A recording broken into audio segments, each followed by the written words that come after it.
ठीक है बच्चों, तो ये सब मैंने आप लोगों को समझा दिया है।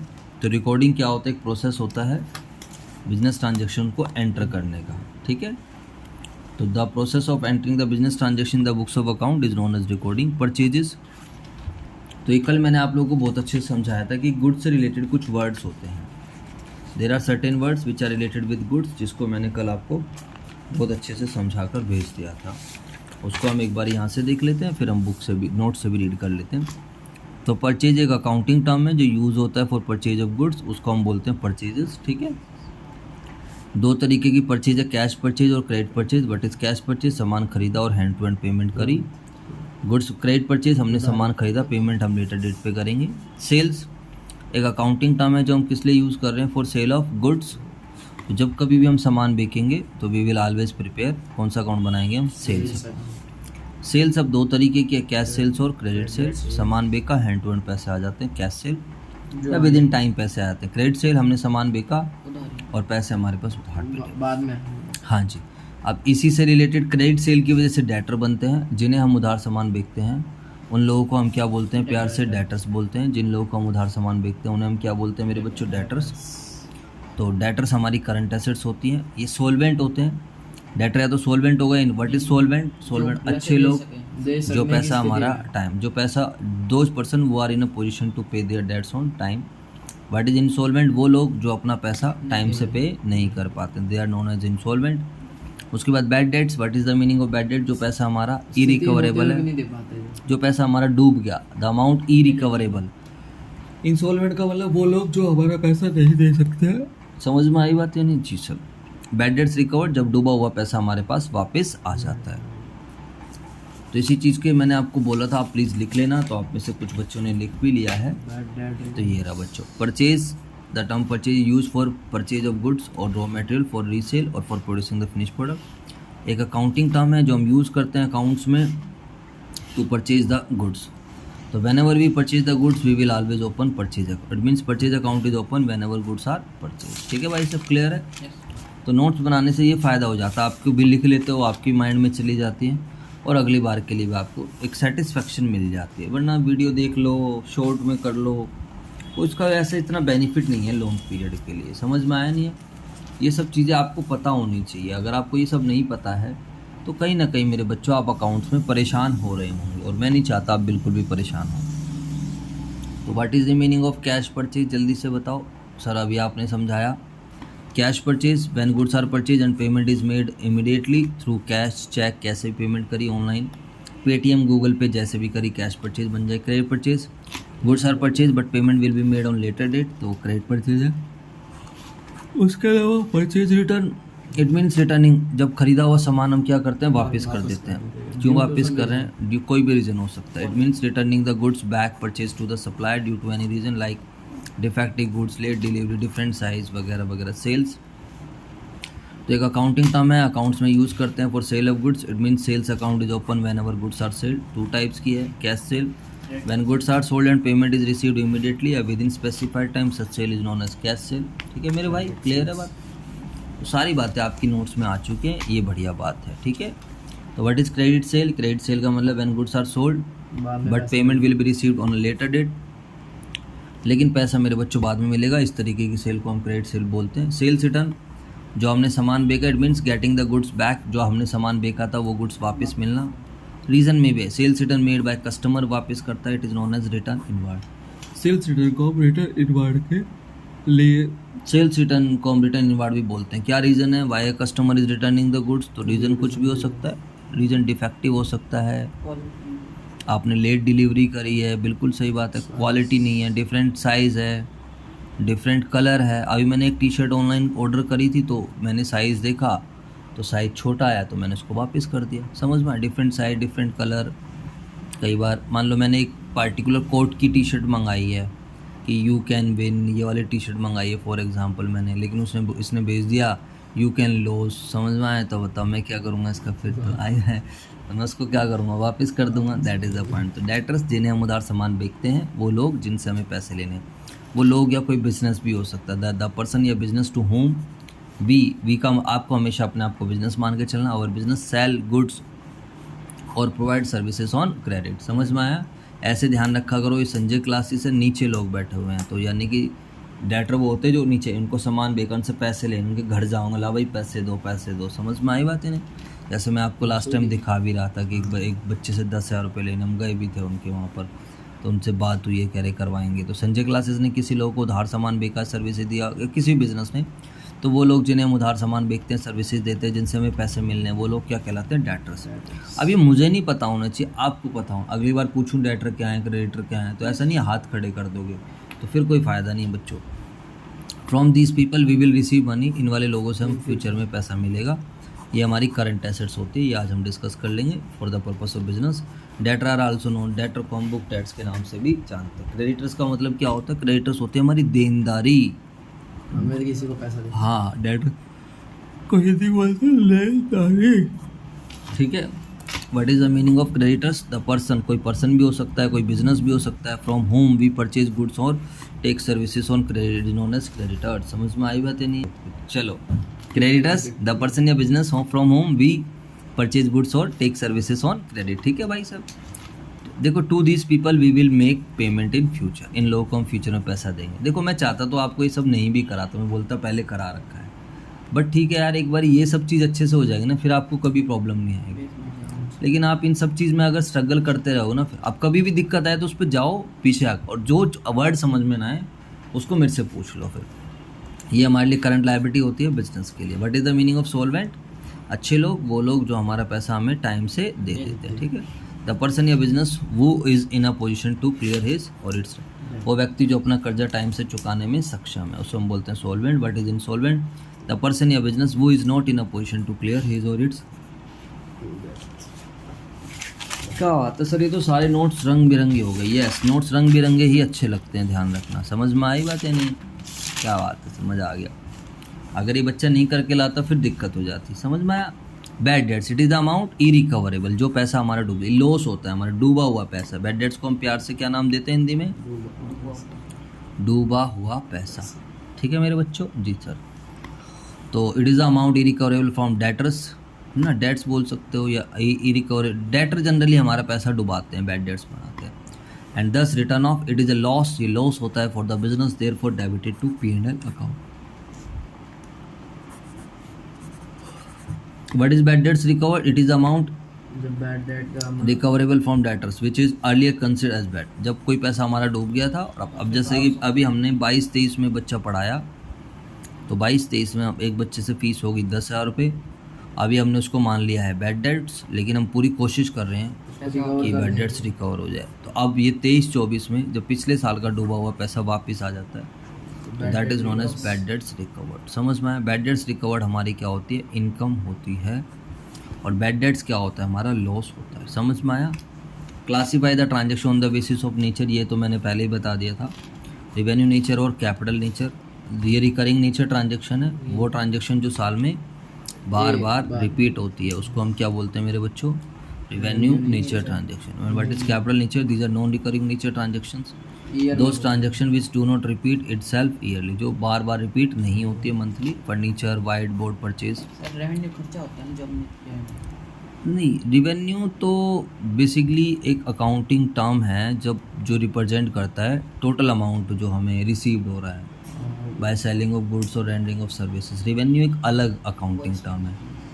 ये क्या है कि रेवेन्यू को कमाने के लिए जो हमें एक्सपेंसेस करने पड़ते हैं या कुछ और ट्रांजेक्शन्स कर, यहाँ पर बात कर रहा है कि ट्रांजेक्शन्स की नेचर के आधार पे ट्रांजेक्शन कितनी तरीके, तो वो ट्रांजेक्शन जो रेवेन्यू को जनरेट करने के लिए हो रही है या रेवेन्यू से रिलेटेड है, जो साल में बार बार बेसिकली होती है, तो उसे रेवेन्यू नेचर ट्रांजैक्शन हाँ, जो बार बार रिसीप्ट्स होते हैं, रेंट, सैलरी, परचेजेस, इसमें कुछ भी आ जाता है यार। रेवेन्यू नेचर में ना दो तरीके की होती है एक्चुअली। एक रेवेन्यू एक्सपेंस होता है, एक्सपेंस मतलब जितना खर्च, हाँ, एक रेवेन्यू इनकम भी होती है। रेवेन्यू एक्सपेंस का मतलब क्या होता है? रेंट, सैलरी, टोटल खर्च जो बार बार कर रहे हैं हम, जो हर महीने टोटल से मत कनेक्ट करो, जो हर महीने करना होता है। हाँ, जो हर महीने करना हो, जो एक बार करेंगे, एक बार बेनिफिट देगा, फिर करेंगे फिर बेनिफिट देगा। हाँ, जैसे रेंट, सैलरी, इलेक्ट्रिसिटी, ये सब रेवेन्यू है। और एक्सपेंस, और ये एक्सपेंस हो गया ना। इनकम क्या होती है? सेल। रेवेन्यू इनकम ही तो मैं आपको पढ़ा रहा हूँ, तो हर महीने आप मुझे फीस दोगे, फीस मिलना, तो तो वाली इनकम हमारी रिवेन्यू नेचर। अब कैपिटल नेचर में भी दो तरीके के बनेंगे, कैपिटल एक्सपेंडिचर बनेगा और दूसरा कैपिटल रिसीप्ट्स बनेगी। दूसरी क्या बनेगी हमारी? Capital receipts. अब कैपिटल नेचर ट्रांजेक्शन वो ट्रांजेक्शन जो साल में बार बार रिपीट नहीं होती है। समझ में आया नहीं? जैसे कि फर्नीचर खरीद लिया, मोबाइल ले लिया, बिल्डिंग ले ली, इन्वेस्टमेंट्स कर ली, स्टॉक्स, हाँ, वो तो ये सब हो जाएंगे। ठीक है भाई साहब, गुड्स तो हम बार बार खरीदते रहते हैं। अब इसमें कैपिटल एक्सपेंडिचर, बिल्डिंग लेना, मशीनरी लेना, फर्नीचर लेना, ये हमारा कैपिटल एक्सपेंडिचर है। और कैपिटल रिसीप्ट्स क्या होगी? लोन लेना। आई बात समझ? कोई लोन ले लिया या किसी बिल्डिंग को बेच दिया आपने, फर्नीचर को बेच के आपके पास जो पैसा आया उसको बोलते हैं रिसीप्ट्स। हाँ, एसेट्स को बेच के, एसेट्स को, बेसिकली फिक्स एसेट्स को बेचकर जो पैसा आएगा। तो यहाँ पर मेरे बच्चों अगर आप देखोगे तो मैंने ये सारे टर्म्स आप लोगों को अच्छे से बता दिए, debtor, solvent, bad debts recover. यहाँ पर अगर हम चलें तो अब काफ़ी सारी चीज़ें हम लोगों ने अभी भी यहाँ पर हम कवर कर चुके हैं। ठीक है, तो सर अब हाईलाइटर कर लो जी। तो डेटर हमारा हो चुका है, क्रेडिटर हो चुका है, सेल्स हो चुका है, purchase return, sales return, bad debts recover, assets, recording हो गया है, ट्रांजैक्शन हो गया है, रिवाइज, जर्नल हो चुका है। रिवेन्यू का भी मैंने बताया ही था, बाय सेलिंग ऑफ गुड्स और rendering of services whatever amount we are going to receive that is known as the revenue. समझ में आया कुछ नहीं आया? चलो सर, तो अभी देखते हैं और थोड़ा सा आगे की तरफ चलते हैं। बिजनेस के बारे में ओनर आ रहा है, चलो बिजनेस से रिगार्डिंग बात कर लेते हैं। तो व्हाट इज़ बिजनेस? बिजनेस एक प्लेटफॉर्म होता है जहाँ पर हम सामान बेचते हैं या फिर हम सर्विसेज देते हैं रेगुलर बेसिस पर for the purpose of earning profit. Profit कमाने के लिए किया जाने वाला काम या धंधा जहाँ पर सामान बेचा जाए या फिर सर्विसेज दिया जाता है। ठीक है, रेगुलर बेसिस पर। तो बिजनेस भी कई तरीके का होता है, ये भी मैंने आपको पहले भी समझाया था। ये रहा। तो व्हाट इज़ बिजनेस? तो बिजनेस एक प्लेटफॉर्म है, बिजनेस एक जरिया है जहाँ पर सामान बेचा जाता है, सर्विसेज दी जाती है रेगुलर बेसिस पर for the purpose of earn. Sanjay classes एक बिजनेस है क्योंकि यहाँ पर सर्विसेज दी जा रही है रेगुलर बेसिस पर प्रॉफिट। तीन तरीके का, मैन्युफैक्चरिंग, ट्रेडिंग, सर्विस। मैन्युफैक्चरिंग में रॉ मटेरियल आएगा, उसको रॉ मटेरियल से ट्रेडिंग बिजनेस सीधा सामान खरीदेंगे, बना बनाया सामान खरीदेंगे, स्टॉक इन ट्रेड खरीदेंगे और सीधा आगे बेच देंगे। उसको हम क्या बोलेंगे? इसको हटाओ, इसको हम क्या बोलेंगे बच्चों? बताओ। Trading. What is service business? जहाँ पर कोई सामान ही नहीं बेचते हैं, सर्विस प्रोवाइड, हाँ service, the business in which goods are in which no goods are sold but only services are provided. ठीक है, Sanjay classes. Salon, cyber cafe, हाँ साइबर कैफे, बिल्कुल। Raw material, those item on which we have to do processing. कच्चा माल जिस पर processing करनी है, फिनिश प्रोडक्ट बनेगा, वो रॉ मटेरियल बनेगा। फैब्रिक है, टी शर्ट्स बनानी है, WIP। Those items on which some percentage of work, जिस पर कुछ परसेंटेज काम हो गया है और कुछ परसेंटेज अभी होना बाकी है, उसको हम क्या बोलेंगे? Work in progress. T shirts without sleeves example दिया था। Finish product, the items on which no further processing, जहाँ पर कोई फर्दर प्रोसेसिंग इज़ रिक्वायर्ड, यानी कि जो सीधा बिकने के लिए तैयार है। जो मैं बच्चों को एग्जांपल देता हूँ, आपके घर में रसोई है, रसोई के अंदर वाइट वाला आटा रखा है तो वो तो रॉ मटेरियल है ना। और कई बार हम आटा गूंद के रख देते हैं, आटा ज़्यादा गूंजा क्योंकि उस पर कुछ परसेंटेज काम हो गया है, कुछ परसेंटेज रह गया है। ठीक है, what is finish product which is ready for sale, जो बिकने के लिए क्या है मेरे बच्चों? क्या है? तैयार है। ठीक है, जो भैया रेडी है, जैसे रोटियाँ बन के तैयार है। ट्रांजैक्शन क्या हो चुके हैं? Exchange, monetary terms, generally made to parties, initiate the accounting process. दो ही फैक्ट होते हैं, क्या बात है sir? Sale of good, purchase of goods. क्या है? तो बस जब भी टाइम लगे उसको पढ़ लेना और इतनी फालतू टेंशन लेने की ज़रूरत नहीं है, सब चीज़ें तुम्हारे दिमाग में जा चुकी हैं। ठीक है भाई साहब? जी सर, बहुत ही बढ़िया। अब हम चलते हैं, ये भी मैं अच्छा, चलो जी सर। ठीक है, अब एक एक करके सीरियल वाइज जैसे नोट्स चल रहे हैं उसी हिसाब से कराते हुए चल रहे हैं। तो गुड सर्विसेज सब कुछ क्लियर। अब हम चलते हैं, वो इज़ ओनर। ओनर का कौन होता है? तो बच्चों वाली चीज़ है यार, जो पैसा लगाते हैं और प्रॉफिट। हाँ, ओनर का मतलब वो व्यक्ति जो बिजनेस में पैसा लगाए। क्यों पैसा? पैसा करती है, क्यों पैसे पे तू मरती है। कोई पैसा लगाया या बिजनेस के रिस्क उठाए, है ना, ओनर ही, या फिर जिसको बिजनेस का क्या मिलना होता है? सारा प्रॉफिट और लॉस। ये मैंने बिजनेस स्टडीज़ में भी आपको पढ़ाया था। द पर्सन वो इन्वेस्ट मनी, जो बिजनेस में पैसा लगाता है, एसेट्स लगाते हैं द बिजनेस, वो बियर ऑल द रिस्क, जो बिजनेस के सारे रिस्क को उठाता है, उसको बेसिकली हम ओनर बोलते हैं। All profits and losses of the business always belongs to owner. Part ये मैंने कल भी आपको समझाया था। प्रोप्राइटरशिप फर्म में ओनर को बोल देते हैं प्रोप्राइटर, ओनर क्या बोल देते हैं? प्रोप्राइटर। Proprietor, दो या दो से single ज़्यादा, लोग। हाँ अगर सिंगल। तो पार्टनर। पार्टनरशिप फर्म, जब दो या दो से ज़्यादा लोग मिलकर बिजनेस कर रहे हैं तो पार्टनरशिप फर्म में हम ओनर को क्या बोल देंगे? पार्टनर। और कंपनी में क्या बोलेंगे हम ओनर को? कंपनी में ओनर को हम प्यार से क्या बोलेंगे? Share holder. कंपनी में ओनर को हम प्यार से क्या बोलेंगे? Share holder. ये हम बिजनेस स्टडीज़ में इनको हम अच्छे से पढ़ रहे होंगे। अब एक बात सभी बच्चे ध्यान रखेंगे, सबसे पहली बात आती है what is capital, what is the meaning of capital. तो कैपिटल, हाँ, जो पैसा हमने धंधे में लगाया अपने। ओनर बिजनेस में जो भी पैसा लगाता है, चीज़ें लगाता है, उसको हम क्या बोलते हैं बच्चों? बताओ। जैसे ही संजय सर है, ये संजय क्लासेस है, तो ओनर ने बिज़नेस में कोई पैसा लगाया है, ओनर ने बिज़नेस में कोई भी एसेट्स लगाई, तो अमाउंट और assets invested by owner into the business is known as capital. बात समझ में आ गई या नहीं आ गई थी सर? तो ये ओनर है, ओनर ने बिजनेस में पैसा लगाया, एसेट्स लगाई। तो ये कैपिटल निकालने का फॉर्मूला है जो आके नहीं, ये फॉर्मूला कुछ नहीं, इसको छोड़ अभी। तो ओनर बिजनेस में जो पैसा लगाता है, जो एसेट्स लगाता है, उसको हम कैपिटल बोलते हैं। अब आपको पहले ही मैं समझा चुका हूँ कि ओनर अलग है और बिज़नेस अलग है। पहले दिन आपको ये बात मेरी अजीब सी लग रही थी, बट मैं आज आप इसको बुक से भी दिखा दूंगा। तो आपको इसलिए हमेशा बिज़नेस के पॉइंट ऑफ व्यू से सोचना है, क्योंकि आप जो रिजल्ट्स निकालोगे, आप जो ट्रांजेक्शन्स रिकॉर्ड करोगे, वो बिज़नेस की करोगे। मेरी ट्रांजेक्शन रिकॉर्ड नहीं करोगे आप, मेरी लाइफ से मतलब नहीं है आपको। आप संजय क्लासेस के अंडर में जॉब कर रहे हो, संजय सर क्या कर रहे हैं उससे मतलब नहीं है आप लोग, समझ में आया ना? संजय क्लासेस की ट्रांजेक्शन से आप रिलायंस में जॉब करने जाओ तो रिलायंस से मतलब है, धीरू भाई अंबानी से मतलब नहीं है आपको, मुकेश अंबानी से मतलब नहीं। विशाल मेगा मार्ट में जॉब करने जा रहे हो तो you have to be connected with Vishal Mega Mart. आपको उसकी ट्रांजेक्शन्स को रिकॉर्ड करना है, क्लासीफाई करना है, समराइज़ करना है, रिजल्ट्स निकाल, आपकी जो जिम्मेवारी है आपको वो अपनी जिम्मेवारी, तभी तो आप उसके पैसे लोगे। समझ में आया नहीं? जैसे मैं अब आपको यहाँ पढ़ा रहा हूँ तो मेरा पढ़ाने, मेरे को खाली अकाउंट्स पढ़ाना है, बिजनेस स्टडीज़ पढ़ानी है, इसके अलावा मुझे और फालतू सब्जेक्ट से अभी फ़िलहाल मैं कोई मतलब नहीं रख रहा हूँ। समझ में आई बात है नहीं? तो इट इज़ द अमाउंट। अब ओनर कैपिटल को हिंदी में हम बोल देते हैं पूंजी। कैपिटल को हिंदी में क्या बोलते हैं? पूंजी। और कैपिटल को ही हम नेटवर्थ के नाम से भी जानते हैं, और कैपिटल को ही हम किस नाम से भी जानते हैं? Owners equity. पर्यायवाची है ये, ठीक है भाई साहब। जैसे कृष्ण जी के नाम है ना बहुत सारे, चांद तारे, कृष्ण जी के नाम है कान्हा, कन्हैया, नंद किशोर, और बताओ मुरली मनोहर, बोलो हाँ है ना? मुरली वाला, दुनिया भर के नाम है इनके जी, मुरली मनोहर है ना। और बताओ रणछोड़, रणछोड़ भी कह रहा बच्चा, और बंसी वाला है ना, वो दुनिया भर के नाम निकल जाएंगे, कान्हा, कन्हैया। तो ये एक बात बताओ यार, ये रहेंगे तो कृष्ण जी, चाहे आप कान्हा बोलो, चाहे आप कन्हैया बोलो, चाहे नंद किशोर बोलो, चाहे माखन चोर बोलो, ये भी सुना होगा आप लोगों ने, है ना भैया? मटकी फोड़ बोलो, कुछ भी बोलो रहे। तो उसी तरीके से अगर क्वेश्चन आपको बोल दे कि ओनर्स इक्विटी निकालो, या क्वेश्चन आपको बोल दे नेटवर्थ निकालो, तो आप कंफ्यूज मत होना। कैपिटल निकालना इसको क्या, जैसे डेटर का एक दूसरा नाम था बुक डेट्स, उसी तरीके से नाम। अब कैपिटल का मतलब समझ में आ गया। तो ओनर, इसीलिए मैं फ़ोटो बनाता हूँ। तो इट इज़ द अमाउंट, ये कोई पैसा हो सकता है जो ओनर ने लगाया, या कोई संपत्ति हो सकती है with invested by the owner, owner लगाएगा उसको बिजनेस में। It is a liability for the business, ये बिजनेस के लिए लायबिलिटी होती है due to business entity concept. अब ये बिजनेस एंटिटी कॉन्सेप्ट आ गया, तो बिजनेस एंटिटी कॉन्सेप्ट को हमने ऊपर ऑलरेडी एक्सप्लेन कर, अभी समझा रहा हूँ।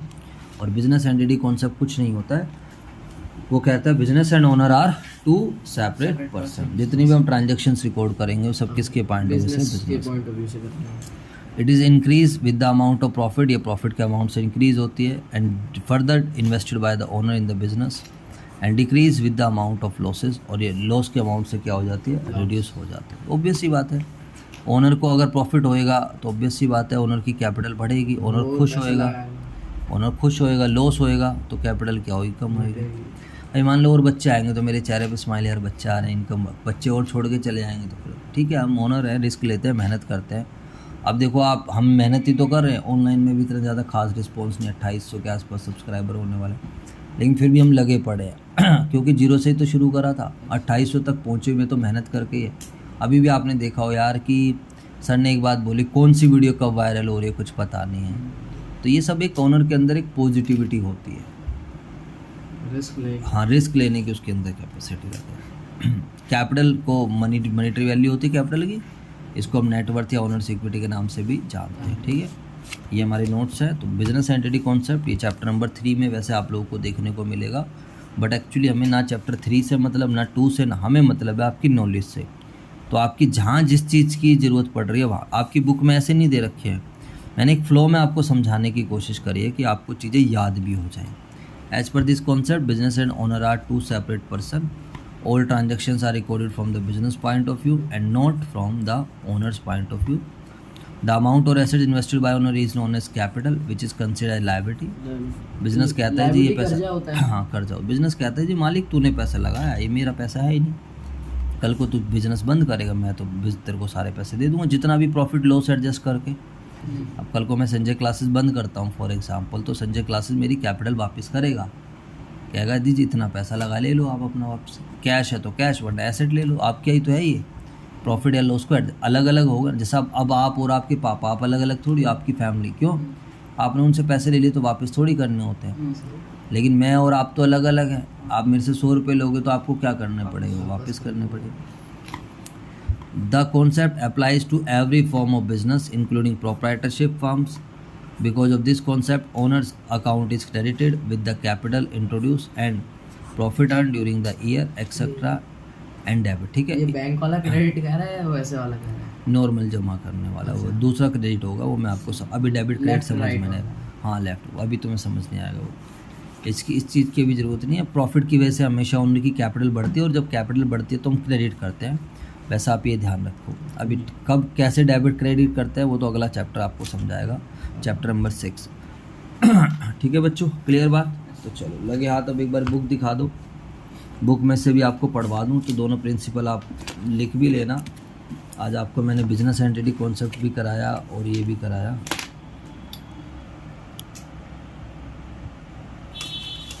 सर ये कौन सी किताब है? ये है मेरे बच्चों टी.एस. ग्रेवाल। सर आप टी.एस. ग्रेवाल फॉलो करते हो? यस।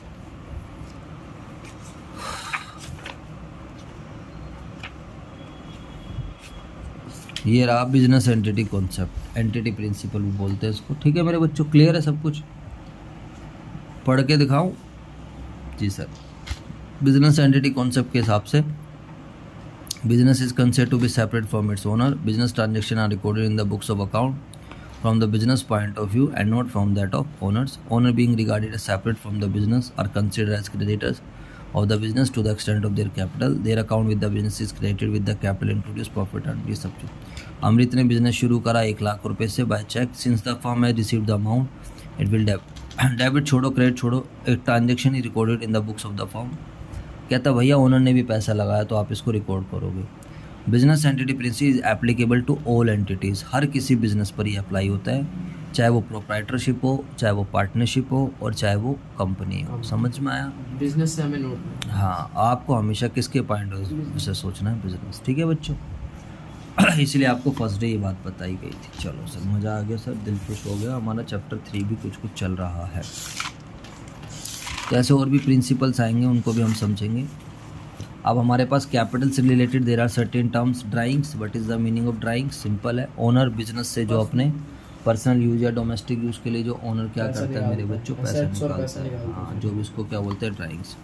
तो इट इज़ द अमाउंट और एसेट्स, ये वो पैसा है या वो एसेट्स है या गुड्स है विदड्रॉन बाय द ओनर, जो उन्होंने अपने पर्सनल और डोमेस्टिक यूज़ के लिए निकाले हैं। It reduce the amount of capital, ये कैपिटल के अमाउंट को कम करती है। गुड्स और taken by the owner are valued at purchase cost. बिल्कुल, देखो अब मान लो मैं टी शर्ट्स, हमारा कपड़े की शॉप है, अब मैं टी शर्ट्स अपने लिए लेके जा रहा हूँ और मेरी टी शर्ट्स की कॉस्ट प्राइस है 1000 रुपये, मार्केट वैल्यू है 1500 रुपये। तो बताओ मैं किस वैल्यू पर लेकर जाऊँगा? 1000 रुपये, ऑब्वियस सी बात है। अब ओनर, अब ये देखो, ये आज मैंने गुड्डे मंगाया है देख खाने के लिए अभी। ठीक है, अब एक बार बताओ, गुड्डे दिख रहा है? क्या बात है सर, गुड्डे चल रहा है, अभी खाया नहीं, अभी खाएंगे थोड़े। इधर देखो, तो इसका MRP लिखा हुआ है। MRP कितने का है? 10 रुपये का। अब ये बात तो कंफर्म है कि ये जो ओनर है, ये जो शॉप वाला है, उसको तो 10 का नहीं पड़ा होगा ये, या उसको भी 10 का पड़ा होगा? 2-3 रुपये कम पड़ता है। अच्छा, देखो पता है, इतना तो प्रॉफिट मार्जिन नहीं होगा, है? नहीं, वो 2-3। चलो मान लेते हैं कि 7 रुपये का पड़ा उसको, ठीक है। अगर मान लो उसको 7 का पड़ा, अब उसके बच्चे खा रहे हैं, तो बच्चे भी तो गुड्डे खा सकते हैं, उनका भी तो राइट है, ऐसा थोड़ी है। अब मुझे बताओ, बच्चे गुड्डे खा रहे हैं तो बाहर से ला के थोड़ी खाएंगे? बताओ फटाफट। सर कैसी बात कर दी? तो अगर बच्चे गुड्डे ले गए हैं तो ये नहीं है। अब हमारे ओनर यहाँ के लुल्लू रहते हैं, ध्यान रखना, लुल्लू का मतलब इंटेलिजेंट। वो कहता है यार बच्चे ही तो खा रहे हैं, क्या रिकॉर्ड करना, छोटे मोटे बिजनेस, इन्हें अकाउंटिंग की कोई नॉलेज होती नहीं है। तो अभी तो चलो 10 रुपये की चीज़ लेके गए, फिर घी का डब्बा ले जाएंगे, फिर चाय पत्ती ले जाएंगे, चीनी ले जाएंगे, चावल ले जाएंगे, आटा ले जाएंगे, तो पूरी दुकान तो घर में चली गई या नहीं चली गई परचून की। और तुम कह रहे हो उसे रिकॉर्ड मत करो। अब बताओ अगर वो रिकॉर्ड नहीं करेंगे तो क्या कभी सही प्रॉफिट या लॉस निकाल पाएंगे? नहीं। बुक कीपिंग होएगा ना फिर तो। हाँ, तो बेटा हमेशा रिकॉर्ड मेंटेन रखना, चाहे ओनर भी निकाले, हाँ ठीक है, आप इसको 10 रुपये पे मत रिकॉर्ड करो, इसको जो जितने का तुम्हें पड़ा है ना उस पर रिकॉर्ड करो। होलसेल में जितनी पेटी उठाई है ना उस पर। हाँ 7 रुपये का पड़ा, 8 का पड़ा, जो तुम्हारी कॉस्ट है, जब क्योंकि यार अपने आप से थोड़ी प्रॉफिट कमाया जाता है, लायबिलिटी होगी तो प्रॉफिट हमेशा दूसरे बंदों से कमाया जाता है, हम अपने आप से प्रॉफिट नहीं कमा सकते, ध्यान रखना। तो ओनर कभी भी अगर बिजनेस से सामान निकालेगा, एसेट निकाले कुछ, तो वो कॉस्ट प्राइस पर जाएगी बस, बाकी हम आगे डिस्कस करेंगे। और at the time of preparing, जब हम इसको कैपिटल में से माइनस करते हैं, इसको हम डिस्कस करें। रेवेन्यू क्या होता है? आसान सी चीज़ है, जो भी सारे बच्चों से, जो अब मान लो उसके पास ये है वो बिस्किट भी बेचता है, नमकीन भी बेचता है, क्या बात है सर, आज तो पूरा अरेंजमेंट कर रखा है, स्टेशनरी की भी शॉप है मान लो उसकी, या हाईलाइटर भी बेचता है, पेन भी बेचता है, दुनिया भर के आइटम है। तो वो इन सारे सामान को बेच के जो उसके पास टोटल पैसा आता है ना, अब जैसे उसने इस बिस्किट को बेचा तो उसने बेच के कितना कमाया? 10 रुपये। तो 10 प्रॉफिट नहीं है, ये उसका रिवेन्यू, ये फ्री में थोड़ी मिला था उसको। तो ऐसे मान लो दुनिया भर के आइटम्स बेचते हैं, तो जो भी टोटल अमाउंट जो एक फर्म कलेक्ट करता है, that is known as the revenue. That's why we are using the word gross amount. It is the gross amount received by selling of goods और rendering of service. Example sale of goods 1 lakh रुपए की receipt वगैरह। It is broader than, ये profit से काफ़ी बड़ा होता है। It is shown in trading, इसको हम ट्रेडिंग या P&L में शो करते हैं। And in case of enterprise, अच्छा इसको इसकी ज़रूरत नहीं है, NPO WNPO तुम्हारे काम की चीज़ है भी नहीं। समझ में आया कुछ नहीं है? बोलो भाई, पक्का? ठीक। अब ये सारी चीज़ें आपके दिमाग में सेट होनी चाहिए। एक्सपेंसेस का मतलब होता है खर्चा। बिजनेस को चलाने के लिए हमें पैसा खर्च करना पड़ता है। अगर आपको पैसा खर्च करने नहीं चाहते हो, फिर आपका बिज़नेस नहीं चलेगा। अभी देखो, कल ही आपने देखा होगा, मैंने स्टेटस भी लगाया, इंस्टा पे भी डाला है, तो कल ही हम लोगों ने क्या करे, अराउंड 100 पीस हमने बनवाए हैं एडवर्टीज़मेंट्स के, फ्लैक्स लगवाई हैं हमने संजय क्लासेस की। तो सर बताओ, ये एडवर्टीज़मेंट फ्री में थोड़ी हो जाता है, इसके लिए क्या लगता है? पैसे लगते हैं। अब रेंट पे कर रहे हैं, सैलरी पे कर रहे हैं, चलो ये बिस्किट भी खा रहे हैं। अब संजय क्लासेस के पॉइंट ऑफ सोचो, बार बार इसका एग्जांपल सामने आ रहा है, तो अगर हम बिस्किट भी खा रहे हैं तो ये भी तो खर्चा है। पीसा समझ में आया नहीं यार? तो बिज़नेस को चलाने के लिए हम पैसा खर्च करते हैं, रेंट देना, salary, electricity, photostat, pen भी चल रहा है, ये मेरे बच्चों पेन भी चल रहा है, तो ये पेन चल रहा है, ये मेरा पेन है बच्चों, बताओ। अब आप बताओ, ये 10, हाँ अब ये 10 रुपये, हाँ चलो, हाँ ठीक है, संजय क्लासेस का, चलो बढ़िया, फिर ना सर आप मेरा मत यूज़ करो, चलो तो मान लेते, चलो संजय क्लासेस का बिल्कुल सही है। तो अब मुझे बताओ, तो ये क्या है सर? ये भी तो फ्री में थोड़ी है, ये स्टेशनरी एक्सपेंस बन जाता है। जब बोर्ड पे पढ़ाता हूँ तो मार्कर, मोबाइल पे डेप्रिसिएशन लग रही है।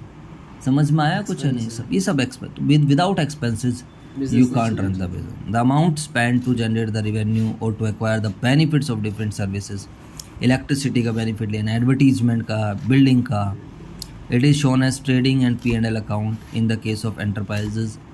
तो अगर जब हम आगे जाके फाइनल अकाउंट पढ़ाएंगे, ट्रेडिंग और P&L में दिखाते हैं सारे खर्चों को, और अगर आपका NPO है, नॉट फॉर प्रॉफिट ऑर्गेनाइजेशन, तो इनकम एंड एक्सपेंडिचर में दिखाते हैं।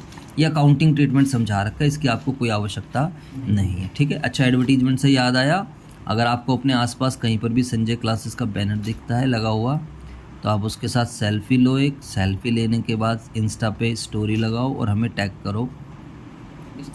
You will definitely get some prizes, कुछ ना कुछ गिफ्ट्स मिलेंगे आपको ना, गिफ्ट्स पक्का मिलेगा। हाँ डिस्काउंट भी दे सकते हैं फिर, वरना गिफ्ट दे देंगे।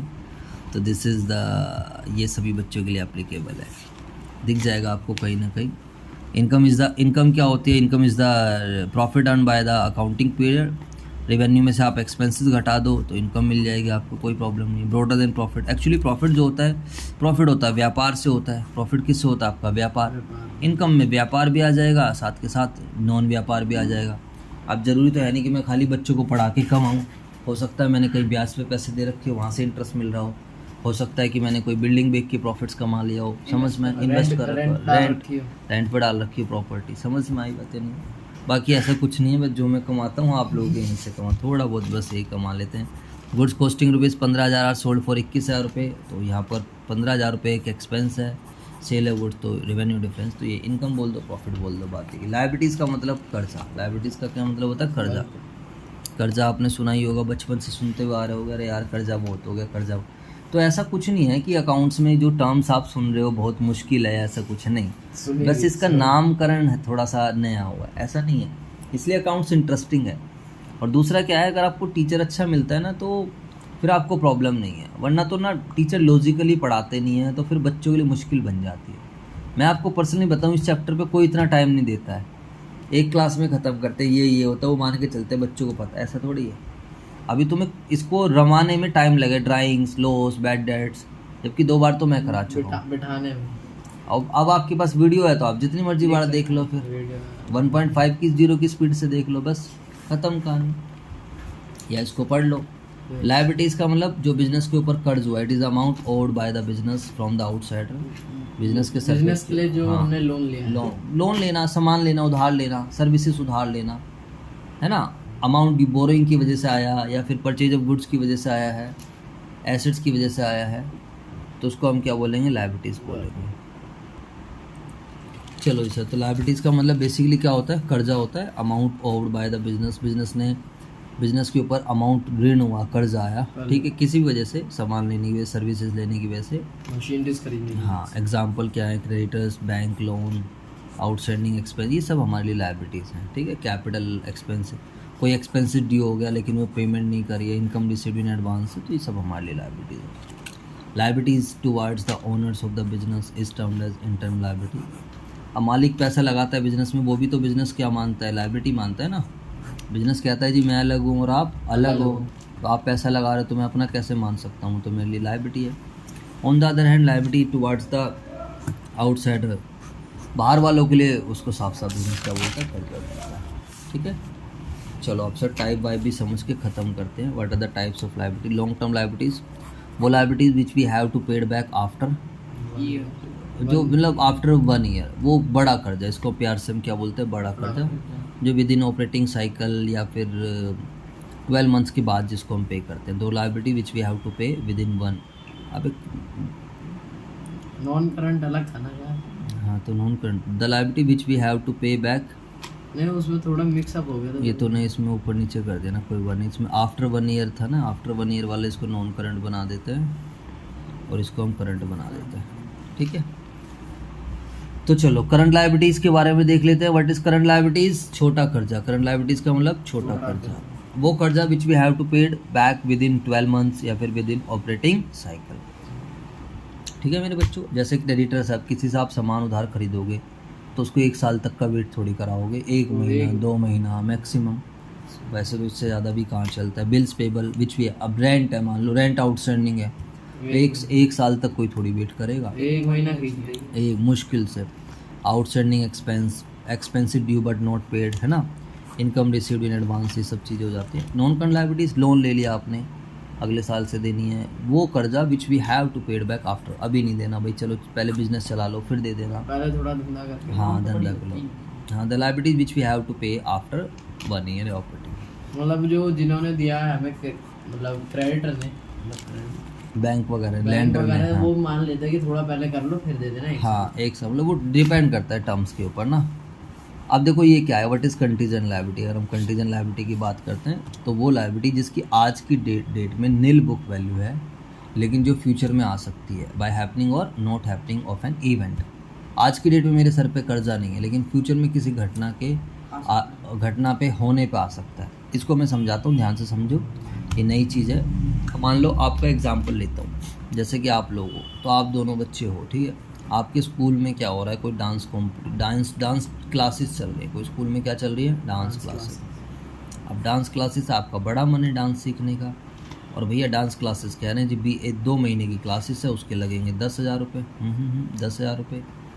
अब तुमने घर वालों को बोला, घर वाले कह रहे बेटे पढ़ाई कर ले यार, 10,000 तो तेरी पूरे साल के अकाउंट्स की फ़ीस नहीं जाएगी, तो 10,000 रुपये डांस क्लास में लगाएगा 2 महीने के लिए, चल कोई पैसे वैसे नहीं मिले, चल यूट्यूब से कर ले, ऐसे बोल दिया घर वालों ने।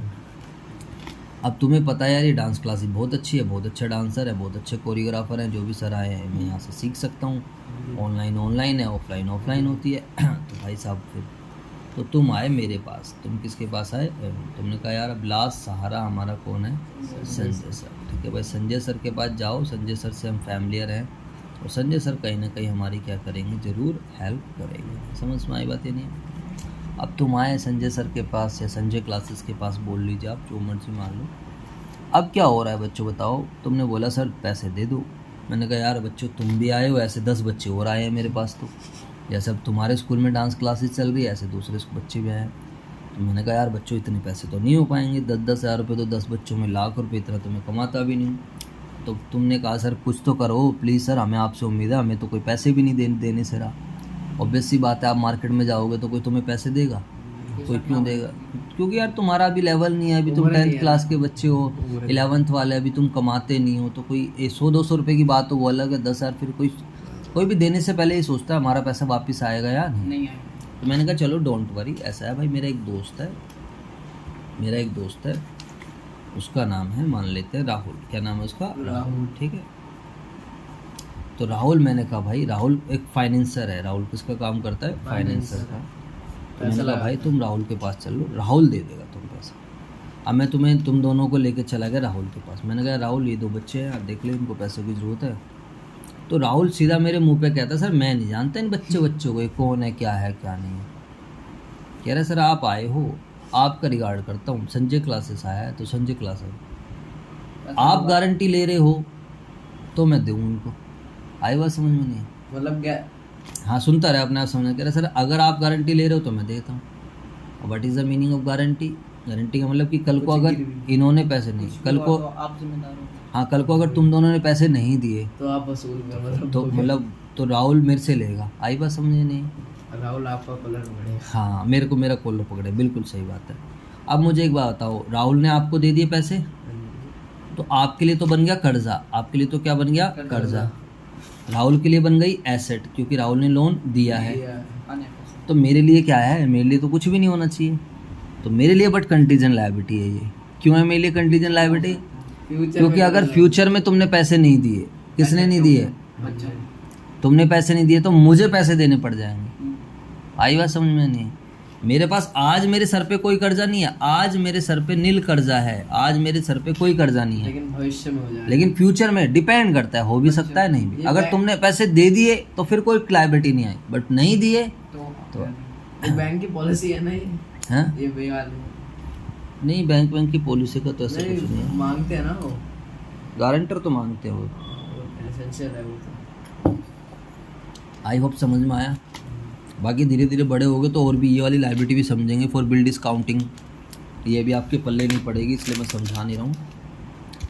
बट हाँ guarantee of given by business ये मैंने आपको समझा दिया। संजय क्लासेस ने क्या दी? गारंटी दी। आई बात समझ? उसके अलावा ये वाला भी आप समझ सकते हो, case file against the business for claim but business do not admit it. ये भी आपको समझ में आ सकता है, ये भी समझाता हूँ, मैंने एग्जाम्पल बनाया हुआ इसका। अब भाई मैंने आप लोगों को, ये संजय सर हैं, मैं आपको अपने आसपास के एग्जांपल देता हूँ, ध्यान रखना सो दैट आप अच्छे से कनेक्ट कर सको। ये हमारे बच्चे हैं 11th के बच्चे, मैंने बहुत अच्छे से पढ़ाया, पूरे साल सर्विसेज दी, पूरे साल की फ़ीस ली, पूरा अच्छे से पढ़ाया, मेहनत करी। जो आपका CBSE का सिलेबस था वो सब कंप्लीट कराया। अब क्या हुआ, आपका पेपर अच्छा नहीं आया, आपका पेपर में आउट ऑफ सिलेबस चीज़ें आ गई, या फिर पेपर आपसे अच्छा नहीं हुआ। अब आप लोगों ने प्लान करा कि यार ऐसा है भाई, सर के पास चलते हैं और सर से आगे लेते हैं अपने पैसे वापस, सर को पकड़ो। अब तुम आए मेरे पास, सर हमारे पैसे वापस करो। मैंने कहा क्यों भाई, किस बात की? कह रहा सर जो आपने कराया वो सब तो कुछ आया नहीं, ये वो, आप तो पूरे साल ज्ञान देते रह गए, पेपर में कुछ आया नहीं। मैंने कहा भाई बात है ऐसी, मैंने तुम्हें पढ़ाया, सर्विसेज दी, मैंने मेहनत ली, मैंने मेहनत करी उसके, और जो CBSE का सिलेबस था वो मैंने कराया। I am not responsible, paper तुम्हारा क्या आया क्या नहीं, मैं अंतर्यामी तो हूँ नहीं भाई, मार के दिखाना मेरा काम है, चलना तुम्हारा काम। बिल्कुल। देखो मैंने अपना काम करा, अब क्या है, नहीं तुम में से एक और, नहीं सर कोई बात नहीं, तुम पैसे दो, नहीं तो तुम्हारे से कोर्ट में मिलते हैं। तो तुमने क्या करा, सारे बच्चों को अपने साथ एग्री कर लिया। उसके पापा वापा थे वकील वगैरह, कह रहा चल भाई देख ले, कोर्ट में ले चलते। मैंने कहा मैं नो प्रॉब्लम। अब तुम सारे बच्चे मांग रहे हो कि भाई 8,000 रुपये के हिसाब से मान लो 10 बच्चे हैं तो 80,000 रुपये मेरे से, मेरे अब दिस इज, ये जो 80,000 रुपये है, दिस इज द क्लेम जो आप मेरे से मांग रहे हो, बट मैं इसे नहीं मान रहा ना, ये मेरे लिए थोड़ी क्लेम है। लेकिन कल को मैं कोर्ट केस हार गया, कल को मैं कोर्ट केस हार गया तो मुझे क्या करने पड़ेंगे, देने पड़ जाएंगे। तो कंटीजेंट लायबिलिटी है, क्या पता तुम मेरे वकील को ही खरीद लो, आपको पता है वकील भी बिक जाते हैं, है ना। तो case filed against the business for a claim but business do not admit it. चलो 80,000 के जूते। हाँ, अब एसेट्स क्या होता है, सीधी सी बात है, एसेट्स तो समझा ही रखा है। बढ़िया चीज। एसेट्स का मतलब संपत्ति, ठीक है बच्चों, बिजनेस को चलाने, हाँ बिल्कुल सही बात है। कुछ वर्ड है जो ओन है, जो हमारे द्वारा कंट्रोल्ड है, और जो हमें क्या दे मेरे बच्चों, बेनिफिट्स दे, और जिसकी क्या होती है मनी, जिसके फ्यूचर इकोनॉमिक बेनिफिट्स होते हैं। ये सब मैंने आपको हैं, इकोनॉमिक वैल्यू और बिजनेस के लिए ठीक है, जो हमें फ्यूचर इकोनॉमिक बेनिफिट्स दे। Example land, building, machinery, furniture. बिना एसेट्स के भी बिजनेस नहीं चल सकता। जिस टेबल पे मैं रख के पढ़ा रहा हूँ सर, टेबल दिखाई दो ना यार, आज आप लो ये लो। तो ये सब हमारी क्या है, ये न्यूज़पेपर हमारी एसेट, ये जो पेपर है दीज आर नॉट एसेट, ये एक्सपेंस है, ध्यान रखना, क्योंकि ये छोटे टाइम के लिए है, ये हमें हर महीने मंगाने पड़ते हैं, यूज हो जाए, ख़त्म हो जाएंगे। ये रजिस्टर ठीक है, रद्दी में तो जा सकते हाँ रद्दी में चले जाते हैं, बट इतना इसकी इतनी ज़्यादा वैल्यू नहीं होती है। ये जो मैं- 10%। हाँ। तो एसेट्स कोई भी ऐसी चीज़ जिस पर हमारा अधिकार है, जो हमारे द्वारा कंट्रोल्ड है, जो हमें बेनिफिट दे, और जिसकी क्या होती है मेरे बच्चों, मार्केट वैल्यू। मनी वैल्यू होती है, उसको हम बेसिकली क्या बोलते हैं, एसेट्स। ठीक है, furniture, stock, debtor, B R, prepaid expenses, ये सब हमारे लिए क्या होती है, एसेट्स होती है। अगर हम बात करते हैं बेसिकली, अब एसेट्स कई तरीके की है। Assets can be further classified as fix asset, जो हमने लॉन्ग पीरियड के लिए खरीदी है।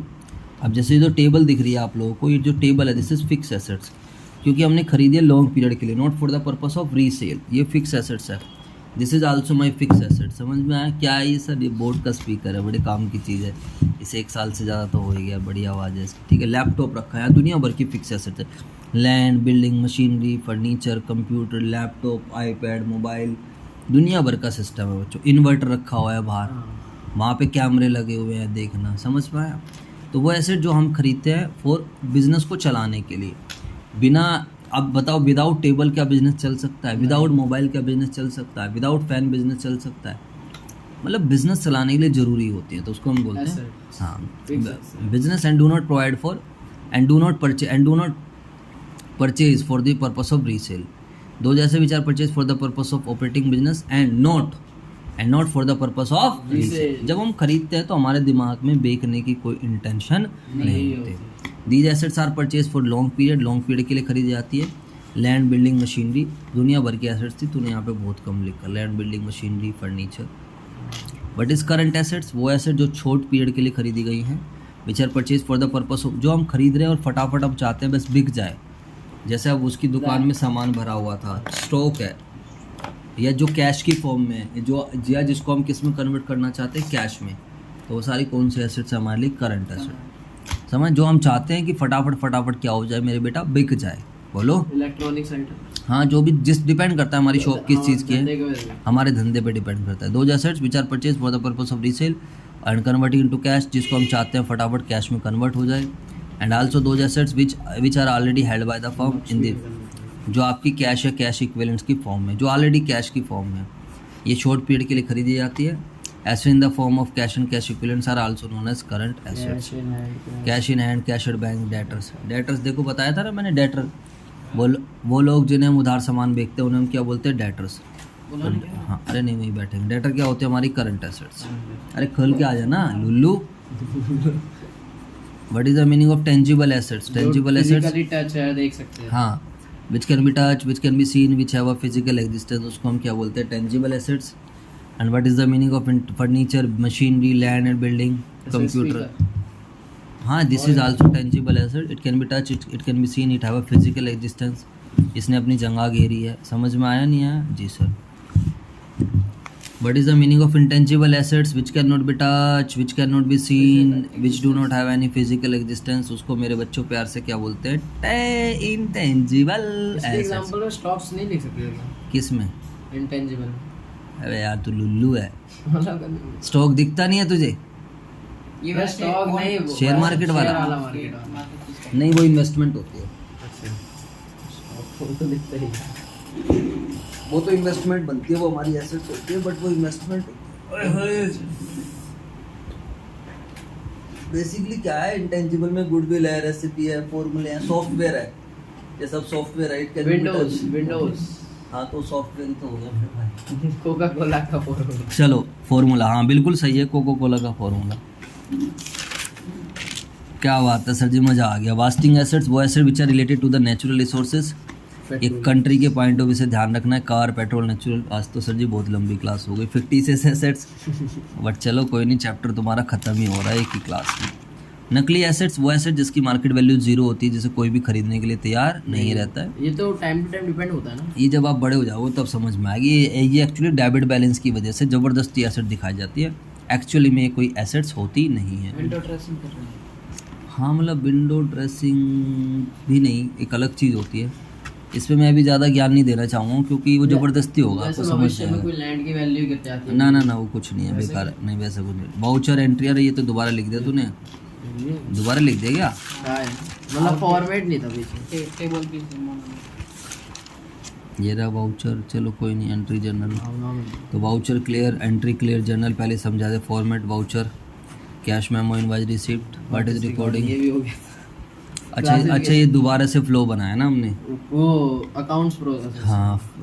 अब क्लासिफिकेशन क्या होता है, देखो जब आप रिकॉर्डिंग क्या होता है, डेट वाइज आपने ट्रांजेक्शन को एंटर कर दिया इन दी बुक्स ऑफ अकाउंट, उसको बोलते हैं रिकॉर्डिंग। और जिस बुक में हम रिकॉर्ड करते हैं उसको हम बोलते हैं जर्नल। एंट्री क्या होती है, जब हम ट्रांजेक्शन या इवेंट को एंटर करते हैं बुक्स ऑफ अकाउंट्स में, वो बन जाती है एंट्री। क्लासिफिकेशन क्या होता है, grouping the same nature item at a single पे, अकाउंट्स बनाना, शाबाश।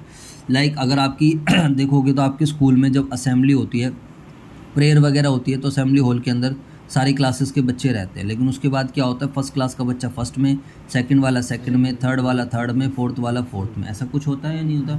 तो दैट इज़ बेसिकली क्या है मेरे बच्चों, बताओ। क्लास मतलब एक जैसे बच्चों को एक जगह लेकर, ग्रुप, हाँ ग्रुप बनाना, सिमिलर नेचर का। तो ऐसे ही हम अकाउंट्स में करेंगे। आपको पता है हम क्लासिफिकेशन करेंगे और एक चैप्टर में करेंगे जिसका क्या नाम है, लेजर। तो सर क्या ये हम पढ़ेंगे, ये सब कुछ पढ़ेंगे हम, एक बातें नहीं, एक जैसे नेचर के आइटम को एक, लाइक सारी कैश वाले ट्रांजेक्शन को हम कहाँ रखेंगे, कैश। मशीनरी वाले ट्रांजेक्शन को मशीनरी, फर्नीचर वाले ट्रांजेक्शन को फर्नीचर में। तो डोंट वरी, कोई टेंशन लेने की बिल्कुल भी आवश्यकता नहीं है मेरे प्यारे प्यारे बच्चों। पूरा सिलेबस आपका आ रहा है, ये रहा।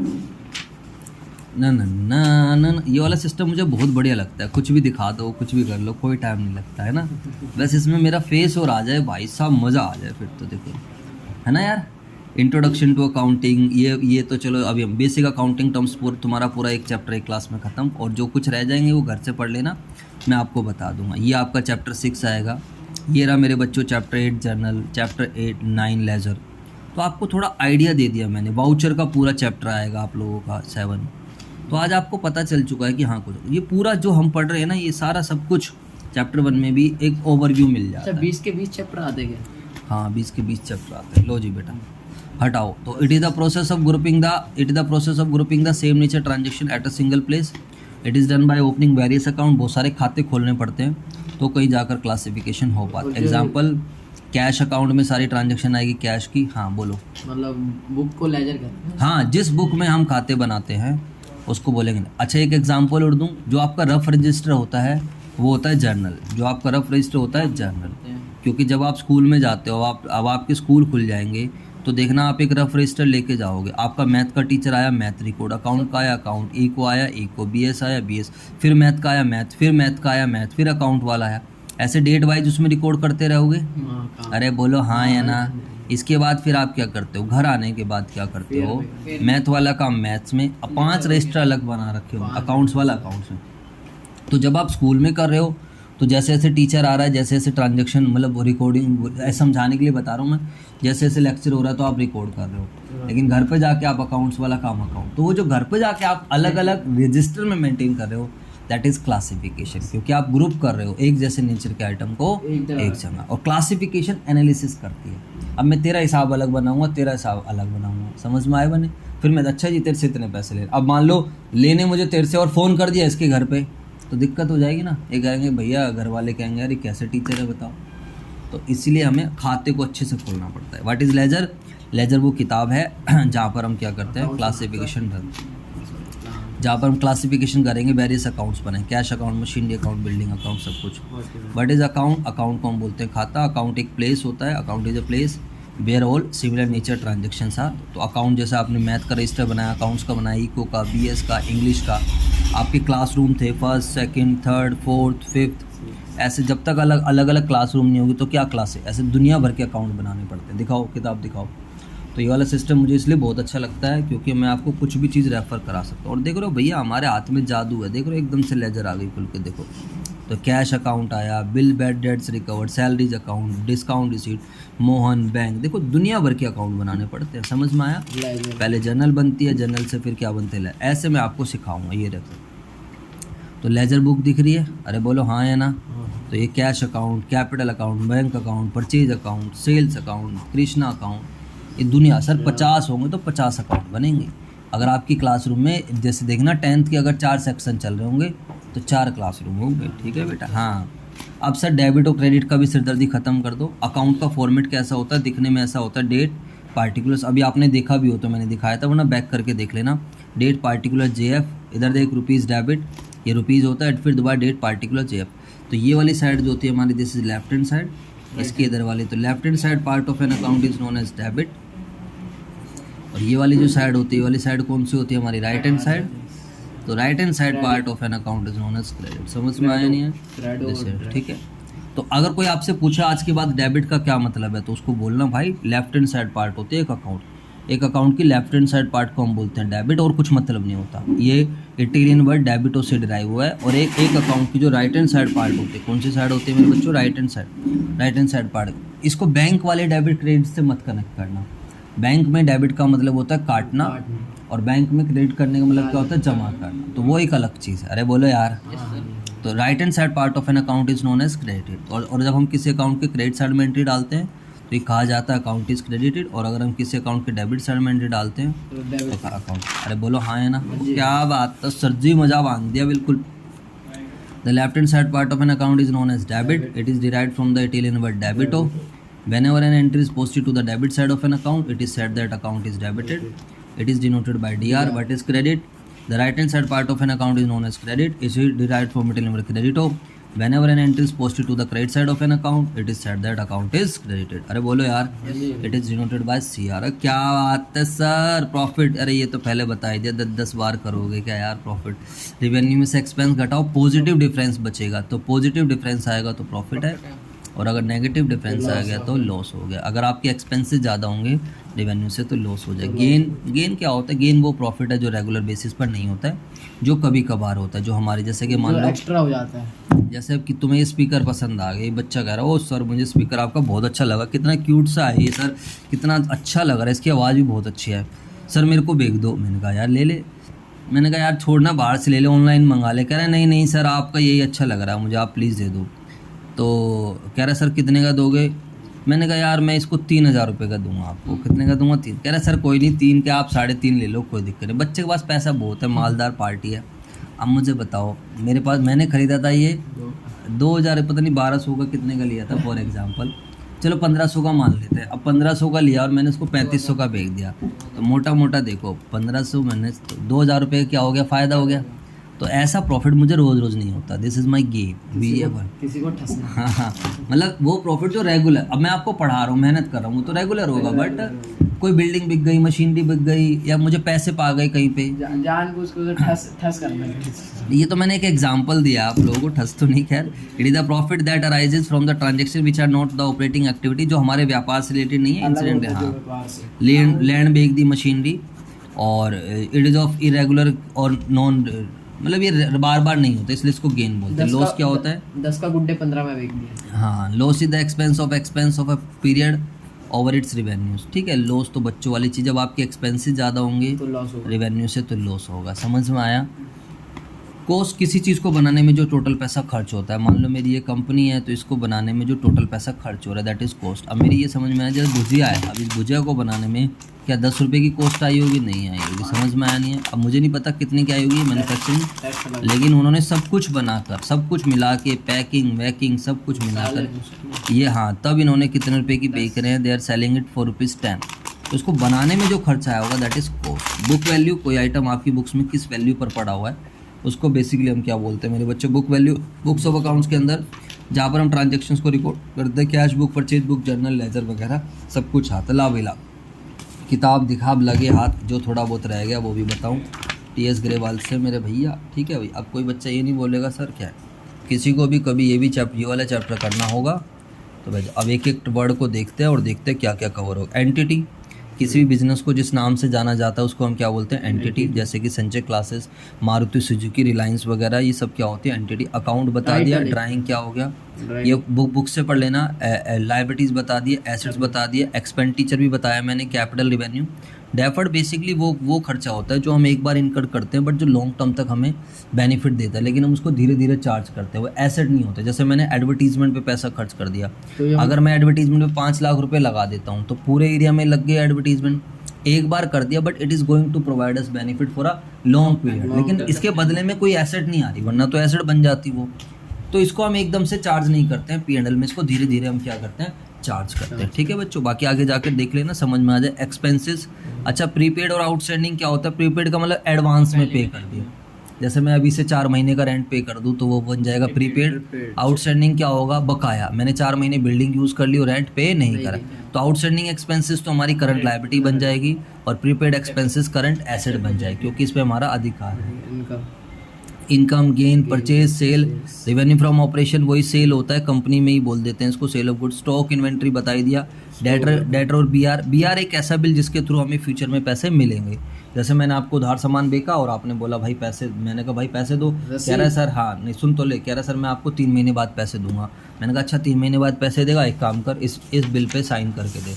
मैंने एक बिल बना दिया, उस पर लिख दिया नेगोशिएबल इंस्ट्रूमेंट, उस पर लिख दिया कि मैंने राम को इतने का सामान बेचा है और राम मुझे 3 महीने बाद पैसे देगा और इस पे तूने साइन करके दे। और अगर नहीं दिए तो कोर्ट में पहुंच जाएंगे, निकाल लेंगे पैसे। वही कह रहा ना, पूरा लिखते हैं ना। हाँ, तो बीआर एक ऐसा बिल होता है जिसके थ्रू हमें फ्यूचर में पैसे मिलेंगे, बिजनेस को जिसके थ्रू फ्यूचर में पैसे मिलेंगे उसको प्यार से हम क्या बोलते हैं मेरे बच्चों, बताओ, बीआर। और बीआर हमारी क्या होती है, एसेट्स होती है। उसी तरीके से बीपी क्या होता है, एक ऐसा बिल जिसके थ्रू हम फ्यूचर में पेमेंट करेंगे। अब मैंने किसी से सामान खरीदा, उसको मैंने एक्सेप्टेंस दी है।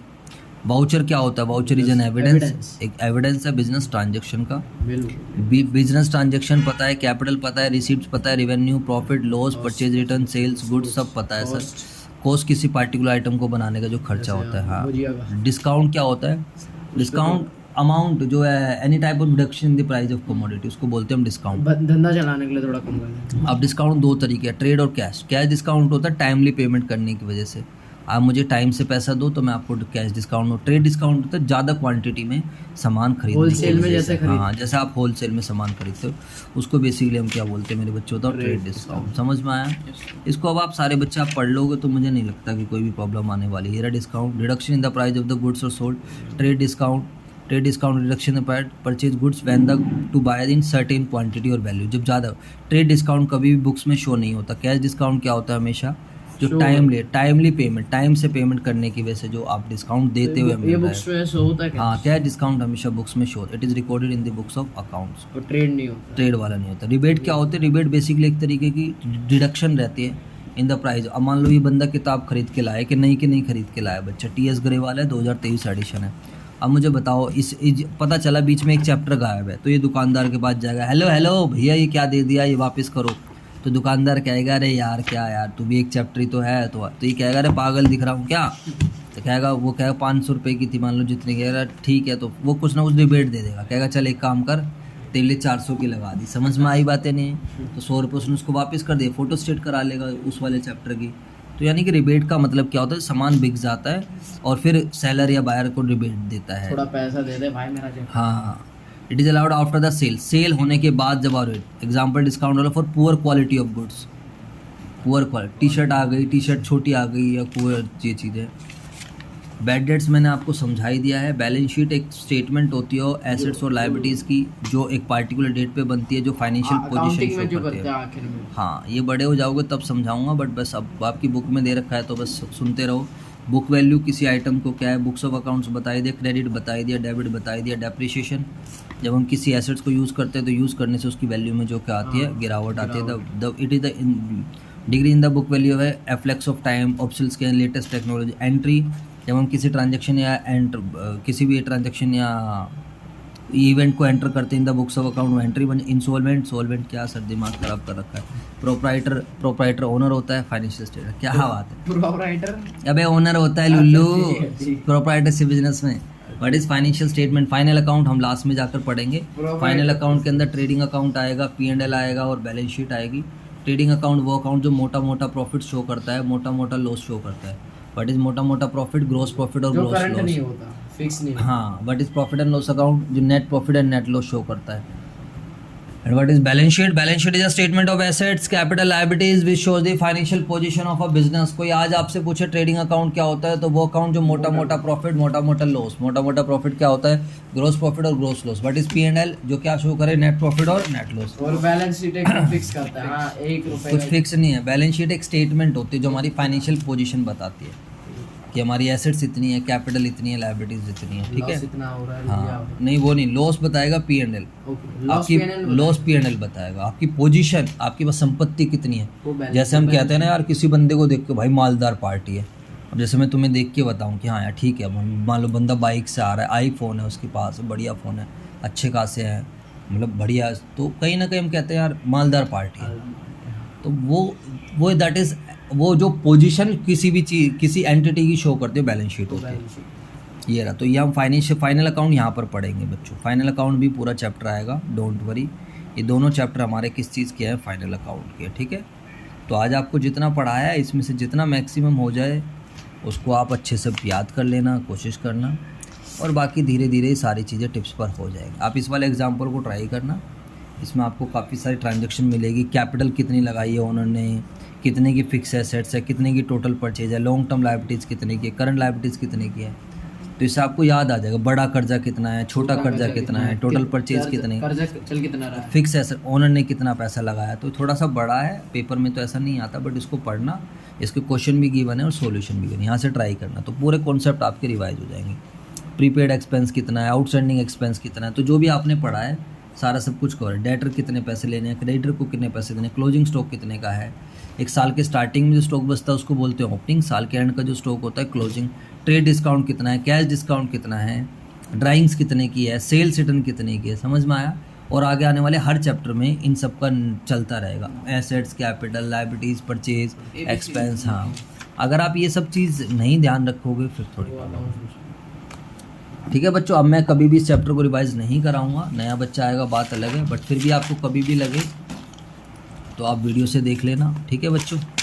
कुछ बच्चे मेरे बारे में नहीं जानते, तो this is all about me, आप इसको देख सकते हो। एंड वीडियो अगर आपको अच्छी लगी हो तो प्लीज़ लाइक, शेयर, सब्सक्राइब कर देना। And thank you so much. आज के लिए बस इतना ही बच्चों, चलो बाय बाय। और हमारे और भी चैनल है, जैसे एक संजय क्लासेस के नाम से है, एक अकाउंट्स ईजी है के नाम से है।